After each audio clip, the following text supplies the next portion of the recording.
ஒரு ஆசாமி வேகமாக ஓடிக்கிட்டு இருந்தான். ஏன் இப்படி ஓடுறேன்னு கேட்டார் இன்னொருத்தர். அங்கே ஒரு ஆள் அடிபட்டு கிடக்கிறான், அதை பார்த்தேன், உடனே ஓடுறேன்னா. எங்கேன்னு கேட்டார். ஆஸ்பத்திரிக்குன்னா.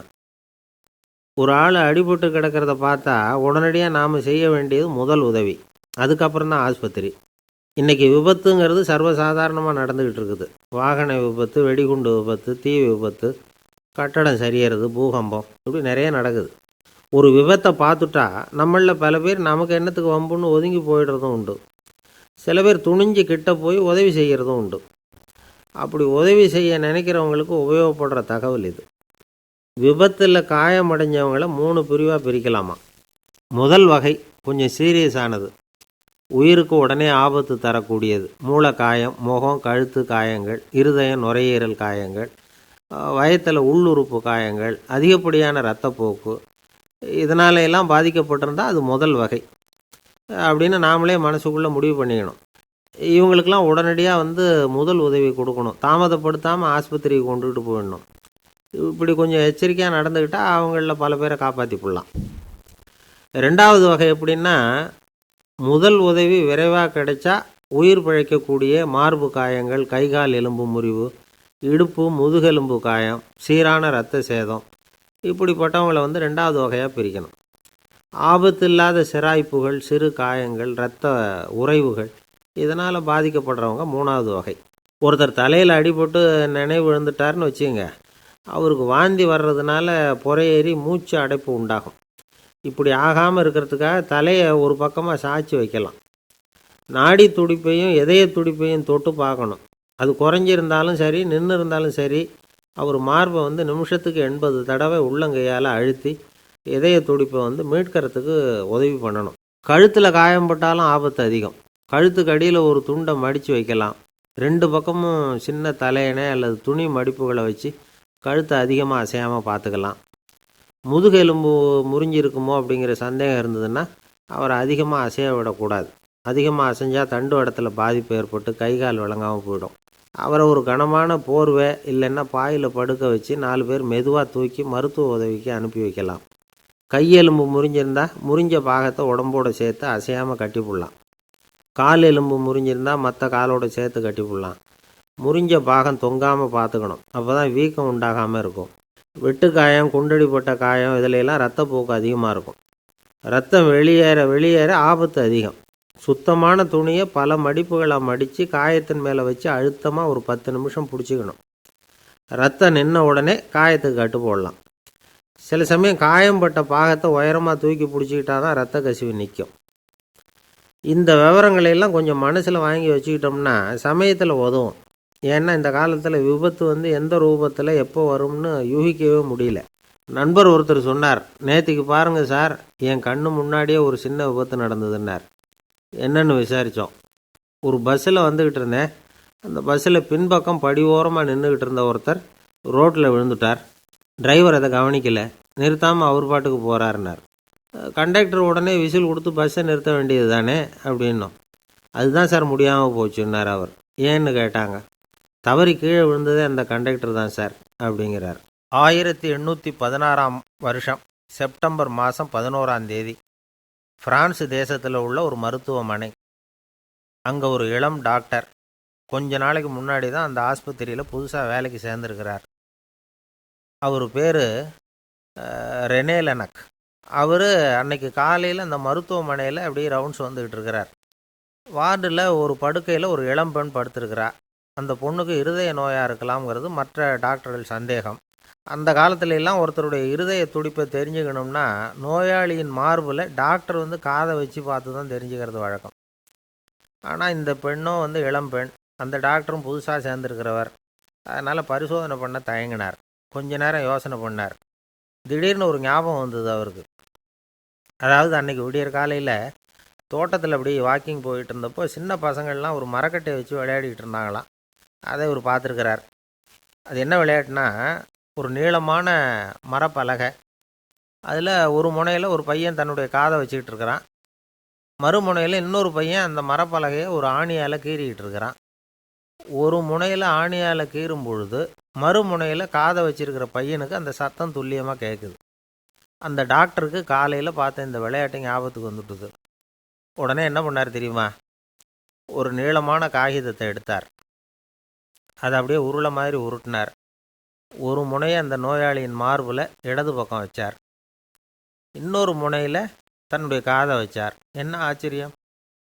நோயாளியின் மார்பில் நேரடியாக காதை வச்சு கேட்குறத விட துல்லியமாக கேட்டுது இதய துடிப்பு.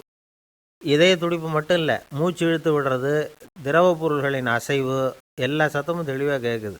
கிரேக்க மொழியில் ஸ்டெத்தாஸ் அப்படின்னா மார்பு, ஸ்கோப்பின் அப்படின்னா பார்ப்பதுன்னு அர்த்தம். அதனால் டாக்டர் ரெனே லெனக் தான் கண்டுபிடிச்ச கருவிக்கு ஸ்டெத்தஸ்கோப் அப்படின்னு பேர் வச்சார். அவரே முதல் மாடலையும் செஞ்சார். அளவு ரொம்ப பெருசாக இருந்தது, சுலபமாக எடுத்துகிட்டு போகிறது கஷ்டம், அது அவ்வளோ கஷ்டமாக இருந்தது அது. அதனால் அவரே அதை அப்புறம் 2 பிரிவாக தயார் பண்ணார். இது 2 துண்டையும் டாக்டர் தன்னோட கோட்டு பாக்கெட்டில் வச்சுக்கலாம், தேவைப்படுறப்ப எடுத்து ஒன்றா சேர்த்துக்கலாம். இப்படி தான் அவர் ஆரம்பத்தில் பண்ணார். தன்னுடைய இந்த கண்டுபிடிப்பை பற்றி அவர் ஒரு புத்தகம் எழுதினார். நிறைய விற்றுது, புகழும் பணமும் சேர்ந்தது. பணமும் புகழும் சேர்ந்தது மாதிரியே அவருக்கு ஒரு நோயும் சேர்ந்தது. அது என்ன நோயின்னு கண்டுபிடிக்கிறதுக்கும் அவர் கண்டுபிடிச்ச கருவி தான் உபயோகப்பட்டு தான். அவரே அதை கண்டுபிடிச்சார். அவருக்கு வந்திருந்தது காச நோய். 1826 வருஷம் ஆகஸ்ட் மாதம் 13ஆம் தேதி உலகத்தின் முதல் ஸ்டெதஸ்கோப்பை கண்டுபிடிச்ச டாக்டர் ரெனே லெனக் காலமானார். அவர் சாகிறதுக்கு முன்னாடி மரத்தால் செஞ்சு வச்சுருந்த ஸ்டெதஸ்கோப்பை தனக்கு வேண்டியப்பட்ட ஒரு டாக்டர்கிட்ட கொடுத்து, என்னுடைய சொத்துக்கள்லேயே ரொம்ப வசந்தது அப்படின்னு சொன்னாராம். அதுக்கப்புறம் 3 வெள்ளைக்காரங்க சேர்ந்து இந்த கருவியில் சில மாற்றங்களை பண்ணாங்க. ஆனால் 1829 லண்டனில் டாக்டர் நிக்கோலஸுங்கிறவர் ஒரு காதால் இதய துடிப்பை கேட்குறத விட டாக்டர் 2 காதாலையும் கேட்குறது தான் சரியாக இருக்கும் அப்படின்னு ஒரு கருத்தை வெளியிட்டார். அதுக்கப்புறம் ரொம்ப காலம் கழித்து 1852 ஜார்ஜ் காமான் அப்படிங்கிறவர் ரப்பர் டியூப்களை உபயோகப்படுத்தி 2 காதாலையும் கேட்குற மாதிரி ஒரு புதிய வடிவத்தை அதுக்கு கொடுத்தார்.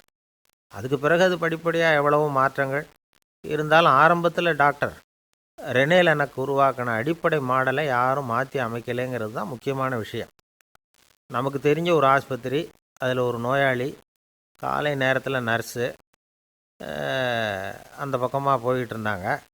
அதை பார்த்துட்டு ஒரு நர்ஸுன்னு கத்துறார். நர்ஸு அவசரமாக ஓடி என்ன விஷயம்னு கேட்டாங்க. சிஸ்டர், இங்கே பாருங்கள், உங்கள் டாக்டரை என் நெஞ்சில் அவர் காதை வச்சு கேட்டுக்கிட்டு இருக்கிறார் அப்படின்னார் நோயாளி.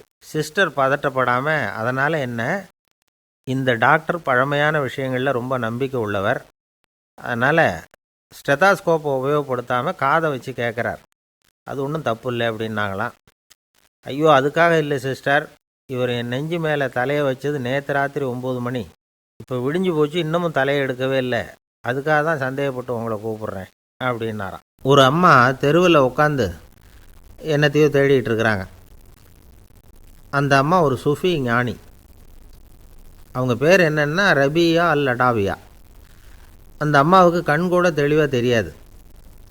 அந்த பக்கமாக வந்த சில பேர் இவங்களுக்கு உதவி செய்கிறதுக்காக வந்தாங்க. என்ன தேடிகிட்டு இருக்கிறீங்க அப்படின்னு கேட்டாங்க. இதுக்கு அந்த அம்மா, அந்த கேள்வி அவ்வளோ முக்கியத்துவம் இல்லை, நான் தேடிகிட்டு இருக்கிறேன், உங்களால் முடிஞ்சால் எனக்கு உதவி பண்ணலாம் அப்படின்னாங்களாம். உதவி செய்ய வந்தவங்களுக்கு ஆச்சரியம். எதை தேடுறோங்கிறது தெரியாமல் இப்படி ஏன் நேரத்தை செலவழிக்கிறீங்க, நாங்கள் எப்படி உங்களுக்கு உதவ முடியும், எங்களுக்கு ஒன்றும் புரியலையே அப்படின்ட்டுருக்காங்க. சரி, உங்களை திருப்தி பண்ணுறதுக்காக சொல்கிறேன், ஒரு குண்டூசி தொலைஞ்சி போச்சு, அதை தேடுறேன் அப்படின்னாங்களாம் அந்த அம்மா. அதுக்கப்புறம் இவங்களும் சேர்ந்து தேட ஆரம்பிச்சிட்டாங்க. கொஞ்ச நேரம் ஆச்சு, ஒன்றும் கிடைக்கல. உதவி செய்ய வந்தவங்களும் அழுத்து போட்டாங்க. அப்புறம் கேட்டாங்க, பாருங்கம்மா, இது ரொம்பவும் பெரிய தெரு, அகலமான தெரு, அதனால் குறிப்பாக நீங்கள் எந்த இடத்துல அந்த குண்டூசியை தொலைச்சிங்க அதை சொல்ல முடியுமான்னாங்களாம். இதுக்கு அந்த அம்மா, நீங்கள் மறுபடியும் அர்த்தமில்லாத கேள்வியை கேட்குறீங்க, உங்கள் கேள்விக்கும் நான் தேடுறதுக்கும் என்ன சம்மந்தம்னாங்களாம். இதை கேட்டதும் அவங்க ஒரு மாதிரி ஆகிட்டாங்க. என்னம்மா நீங்கள் பைத்தியம் மாதிரி பேசுகிறீங்க அப்படின்னாங்களாம். சரி, உங்களை மறுபடியும் திருப்திப்படுத்துறதுக்காக சொல்கிறேன், அதை நான் எங்கள் வீட்டில் தொலைச்சுட்டேன் அப்படின்னாங்களாம். அப்புறம் எதுக்காக இங்கே தேடிட்டு இருக்கிறீங்க அப்படின்னு கேட்டிருக்காங்க. ஏன்னா இங்கே தான் வெளிச்சம் அதிகமாக இருக்குது, அங்கே வீட்டுக்குள்ளே இருட்டாக இருக்குது, அதனால் இங்கே தேடுறேன், வெளிச்சம் உள்ள இடத்துல தானே தேட முடியும் அப்படின்னாங்களாம் அந்த ஞானி. இந்த கதைக்கு என்ன அர்த்தங்கிறத பெரியவங்க சொல்கிறாங்க. அதாவது இந்த தேடுதல்ங்கிறது ஒரு வியாதி. அது நம்ம சதா அலைய வைக்கும். பைத்தியமாக மாற்றுறதுக்கு முயற்சி பண்ணோம். ஒரு காலம் அது நிறைவு அடையவே அடையாது. வாழ்வுங்கிறது ஒரு புரிந்து கொள்ள முடியாத சதா இயங்கி கொண்டிருக்கிற ஒரு செயல். அதுக்கு ஆரம்பமும் இல்லை, முடிவும் கிடையாது. எதையோ தேடணும் அப்படிங்கிற உந்துதல் நமக்குள்ளே இருக்கும். ஆனால் குறிப்பாக எதை தேடிகிட்டு இருக்கிறோம் அப்படிங்கிறது புரியாது. அப்படி ஏதாவது ஒன்றை தேடி அடைஞ்சிட்றோம்னு வச்சுக்கோங்க, உடனே ஒரு அதிருப்தி வந்துடும். அதனால் வாழ்க்கைங்கிறது சலிப்பு நிறைந்தது அப்படிங்கிற எண்ணத்தை உண்டாக்கிக்கிறோம். ஒன்று அடைஞ்சதுக்கப்புறம் இன்னொன்று தேட ஆரம்பிச்சிருவோம். ஆக இந்த தேடல்ங்கிறது நாம் ஒன்று அடைஞ்சாலும் அடையாவிட்டாலும் தொடர்ந்து நடந்துக்கிட்டு தான் இருக்கும். இதுக்கு முடிவே கிடையாது. இந்த உண்மையை நாம் நல்லா புரிஞ்சுக்கணும் அப்படிங்கிறது பெரியவங்களுடைய கருத்து. ஏழையும் தேடுறான், பணக்காரனும் தேடுறான், நோயாளியும் தேடுறான், நோய் இல்லாதவனும் தேடுறான், அதிகாரம் உள்ளவனும் தேடுறான், அதிகாரம் இல்லாதவனும் தேடுறான், முட்டாளும் தேடுறான், அறிவாளியும் தேடுறான். ஆனால் யாரும் இதை தான் தேடி சாதிக்க போகிறோம், இதுதான் முடிவு அப்படின்னு திட்டவட்டமாக சொன்னதில்லை. ஒன்று அடைஞ்சதும் இன்னொன்று தேட ஆரம்பிச்சிடுறாங்க, அவ்வளோதான். அதாவது உங்களின் தேடுபவர் உங்கள் உள்ளே தான் இருக்கிறார், அவரை தேடி கண்டுபிடியுங்கள். இதுதான் ஞானிகள் நமக்கு சொல்லுகிற ஒரு ஆலோசனை. நம்மால் ஒருத்தன் ஜெயிலில் இருந்தான். இன்னொரு கைதி அவனை பார்த்து கேட்டான், ஏன்பா உன்னை பார்க்குறதுக்கு வெளியிலேருந்து யாருமே இங்கே வர்றது இல்லையே, உனக்கு சொந்தக்காரங்களே கிடையாதா அப்படின்னு கேட்டானான். ஏன் இல்லை, எனக்கு சொந்தக்காரங்க நிறைய பேர் உண்டு, அவங்க என்னை பார்க்க வராததுக்கு காரணம் வேறு அப்படின்ட்டுருக்கான் இவன். என்ன காரணம்னு கேட்டான் அவன். அதுக்கு இவன் சொன்னானான், அதுக்கு என்ன காரணம்னா அவங்க எல்லாரும் இங்கே உள்ளேயே இருக்கிறாங்க அப்படின்னானா. ஒரு ஜென் துறவி, அவருக்கு ரொம்ப வயசாகிட்டுது, கடைசி காலம். நண்பர்களெல்லாம் கூப்பிட்டார். நண்பர்களே, நான் வித்தியாசமான முறையில் சாகணும்னு ஆசைப்படுறேன், அதுக்கு ஏதாவது யோசனை சொல்லுங்களேன் அப்படின்னு கேட்டாராம். நண்பர்கள் சிரித்தாங்க. என்ன பேச்சு பேசுகிறீங்க, சாவறதுங்கிறது என்ன விளையாட்டு கத்தனமான காரியமா அப்படின்னு கேட்டிருக்காங்க. அந்த துறவி கொஞ்ச நேரம் யோசனை பண்ணார். அப்புறம் கேட்டாராம், இது வரைக்கும் யாராவது நடந்துக்கிட்டே இறந்துருக்குறாங்களா அப்படின்னாராம். எல்லாரும் இல்லைன்னாங்களாம். ஒருத்தர் மட்டும் சொல்லியிருக்கார், அப்படியும் ஒருத்தர் இறந்துருக்கிறதாக ஒரு கதையில் படிச்சிருக்கிறேன், ஒரு ஞானியால் தான் அப்படியெல்லாம் செய்ய முடியும் அப்படின்னு அவர் சொன்னாராம். சரி, அப்படின்னா அந்த முறை நமக்கு வேணாம், நின்றுக்கிட்டே யாராவது உயிரை விட்டுருக்காங்களா அப்படின்னு விசாரித்தாராம். அப்படியும் ஒருத்தர் இறந்துருக்கிறார் அப்படின்னாங்களாம். மறுபடியும் அந்த துறவி யோசனை பண்ணியிருக்கிறார், ஏதாவது வித்தியாசமான முறையில் நாம் போகணும் அப்படிங்கிறது அவருடைய விருப்பம். மனிதன் எப்படி வாழ்கிறானோ அப்படி இறப்பது தான் நல்லது. சரி, யாராவது தலைகீழாக யோகம் செய்யும் நிலையில் இறந்துருக்கிறாங்களா அப்படின்னு விசாரித்தாராம். நண்பர்கள் சிரித்தாங்க. தலைகீழாக நின்னபடி இறந்ததாக நாங்கள் கேள்விப்பட்டதே இல்லை, அது முடியாத காரியம் அப்படின்ட்டுருக்காங்க.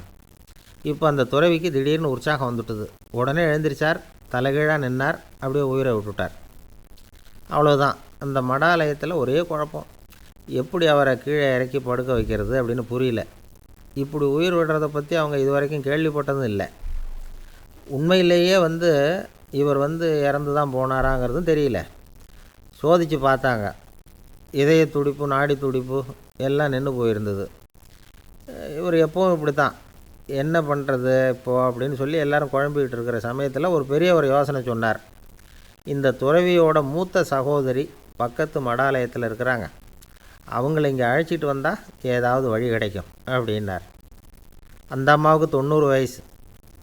அழைச்சிட்டு வந்தாங்க. ஒரு குச்சியை ஊன்றிக்கிட்டு அப்படியே மெதுவாக நடந்து வந்தாங்க.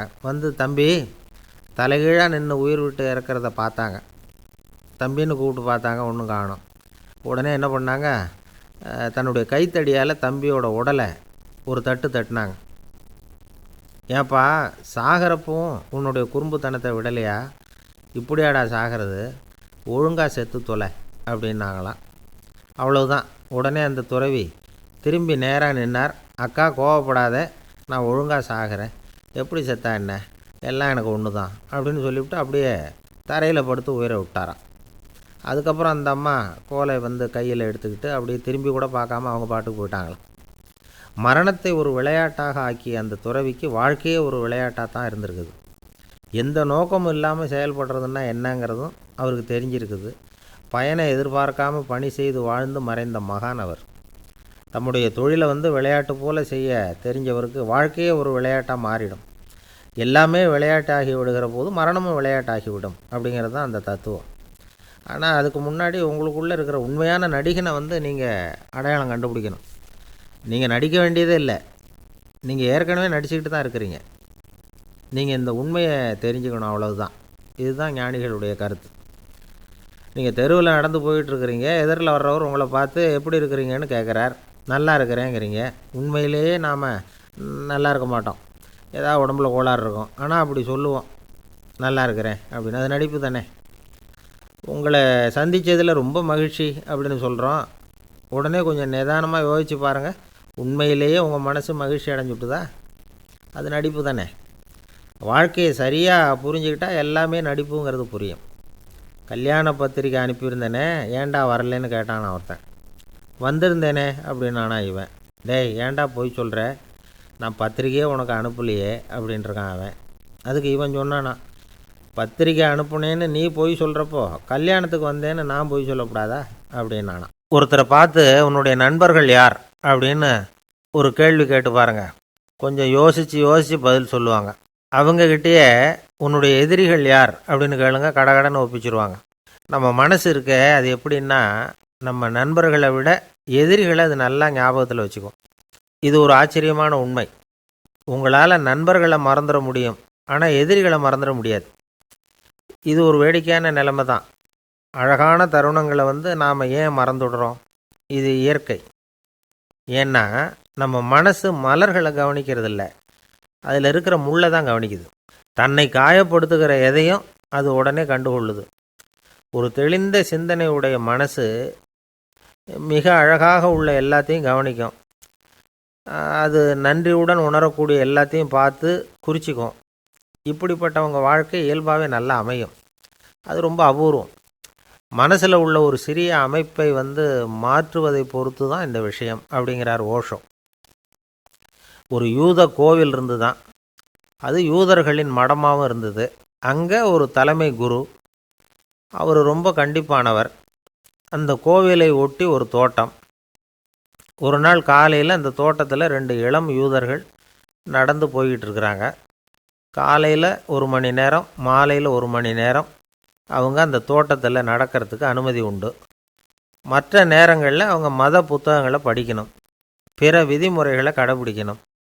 அந்த 2 பேருமே தொடர்ந்து புகைப்பிடிக்கிற பழக்கம் உள்ளவங்க. ஆனால் கோவில் மடத்தில் இருக்கிறப்போ அவங்க புகைப்பிடிக்க முடியாது, அது கடுமையான குற்றம். சரி, நாம் தோட்டத்தில் இருக்கிறப்போவாவது புகைப்பிடிக்கலாமா அப்படின்னு ஒரு ஆசை அவங்க 2 பேருக்குமே. இருந்தாலும் பயம். இப்படி கேட்டால் மதகுரு என்ன சொல்லுவாரோ அல்லது என்ன செய்வாரோங்கிற பயம். இப்படியே கொஞ்ச நாள் ஆச்சு.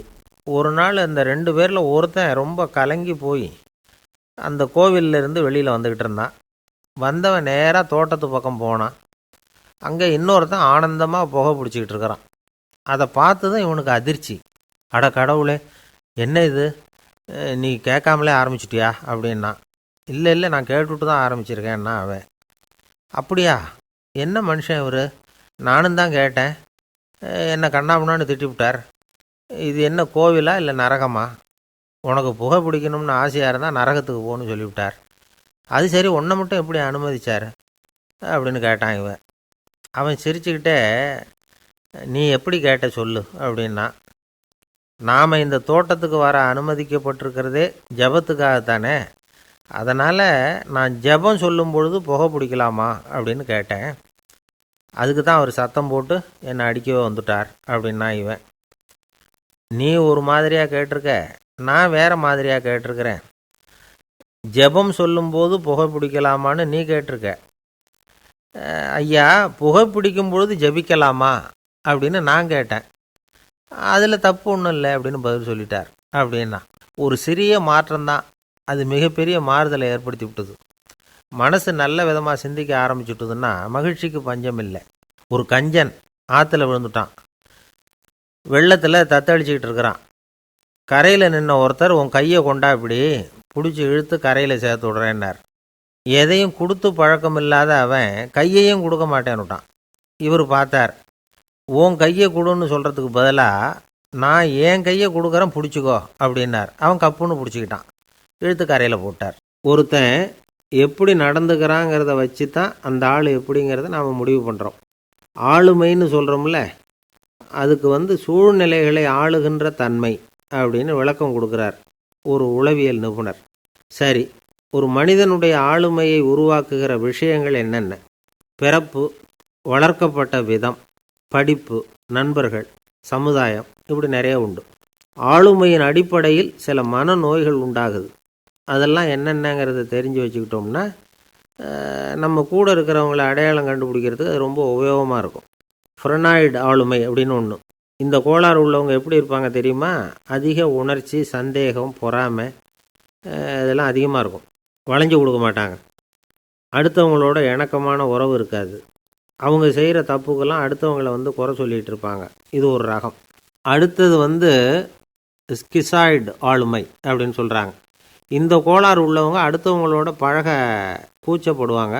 சின்ன வயசுலேயே இது ஆரம்பமாயிடுது. பகல் கனவுலேயே சஞ்சரிப்பாங்க. அவங்களுடைய விரோதம், கோபம் இதை கூட வெளியில் காட்டிக்க முடியாமல் இருப்பாங்க. இவங்களுக்கு அகமுகம், பிரச்சனைகள்லேருந்து ஒதுங்கி எதுலேயும் ஈடுபாடு இல்லாதவங்களாக இருப்பாங்க. இப்படி ஒரு ரகம். அடுத்தது சைக்ளோதமிக் ஆளுமை அப்படின்னு சொல்கிறாங்க. அது என்னென்னா, உணர்ச்சிகளில் ஏற்றத்தாழ்வு அதிகமாக இருக்குமா. சில சமயம் பார்த்தா மகிழ்ச்சியாக இருப்பாங்க, சில சமயம் சோகமாக உட்காந்துருப்பாங்க. அவங்க மனநிலைக்கு தகுந்த மாதிரி சமூக நிகழ்ச்சிகளில் பங்கெடுத்துக்குவாங்க. இன்னொரு வகை என்னென்னா எண்ணப்பீடிகை ஆளுமை அப்படின்னு பேர் வச்சுருக்கிறாங்க. அதுக்கு இவங்களுக்கெல்லாம் கரெக்டாக இருக்கணும், எல்லாம் சட்டத்திட்டம், இதுலேயும் ஒரு ஒழுங்குமுறை, இப்படி எதிர்பார்க்குற மனோபாவம். இவங்க எதிர்பார்ப்புக்கும் வரன்முறைக்கும் மற்றவங்க கட்டுப்படணும்னு நினைப்பாங்க. இந்த நிலைமை நீடித்தா என்ன ஆகும் தெரியுமா? அலைக்கழிக்கிற எண்ணங்கள், திரும்ப திரும்ப ஒரே செயலை செய்ய தூண்டுற மனத்தளர்ச்சிக்கு ஆளாயிடுறாங்க. அடுத்தது ஹிஸ்டீரியா ஆளுமை. சின்ன விஷயத்தையெல்லாம் பெருசுப்படுத்தி நாடகமாக்குற நடிகர்கள் இவங்க. உணர்ச்சி அதிகம் உள்ளவங்க. இவங்க மன எழுச்சியில் பக்குவமின்மை, குழந்தைத்தனம், முதிர்ச்சியின்மை எல்லாம் இருக்கும். தன்னலம் மிக்க குணம்.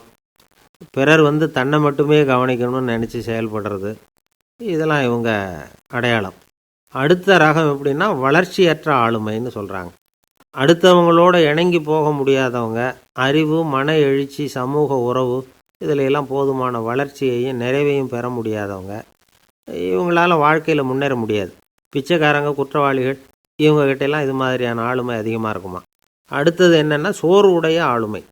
எதுலேயும் உற்சாகம் இல்லாமல் சோர்ந்து போயிருப்பாங்க. அதுக்கெல்லாம் நமக்கு வலிமை இல்லைப்பா அப்படின்னு சொல்லிகிட்டு இருப்பாங்க. சின்ன விஷயங்களுக்கெல்லாம் அதிர்ச்சி அடையிறது. வாழ்வின் சுவையை அனுபவிக்க முடியாதவங்க. இன்னொரு ரகம், இது கொதித்தெழும் ஆளுமைங்கிறாங்க. எதுக்கு எடுத்தாலும் ஆத்திரம், குரோதம், வன் செயல் இதிலெல்லாம் ஈடுபாடு, இப்படி உள்ளவங்க. நத்தை வகை ஆளுமை அப்படின்னு ஒன்று. அடுத்தவங்க மேலே விரோதம் இருக்கும், அடிக்கணுங்கிற எண்ணம் இருக்கும். ஆனால் அதை அப்படியே வெளியில் காட்டாமல் அதே சமயம் அமைதியான முறையில் வெறுப்பை வெளிக்காட்டுற ரகம். இவங்கெல்லாம் பேசாமல் கம்முன்னு இருந்துக்கிட்டே நினச்சதை நிறைவேற்றிக்கிடுவாங்க. முன்ஜாக்கிரதை ஆளுமை அப்படின்னு ஒரு ரகமாக.